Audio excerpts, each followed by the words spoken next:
चिरां जिल्लानि सिङाव थानाय रुनिकाटा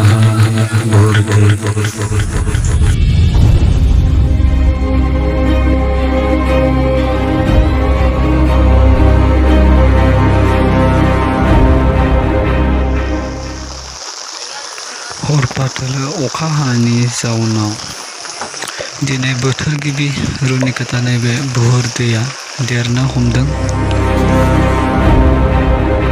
Guys, welcome to my YouTube channel नवीन ब्रह्मा।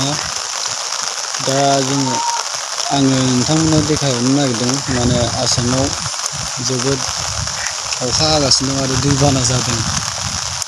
दा नोंथांमोना नायबानो जाबाय। ओरैजाय सेस दैबाना जादों।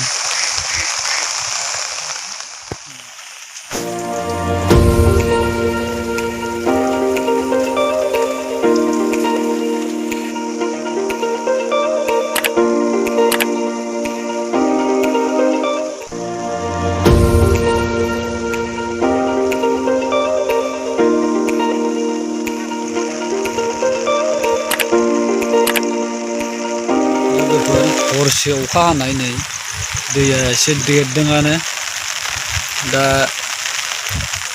आरो सानफाथोलो हाबावोबाथ' बहुद देरबावगोन।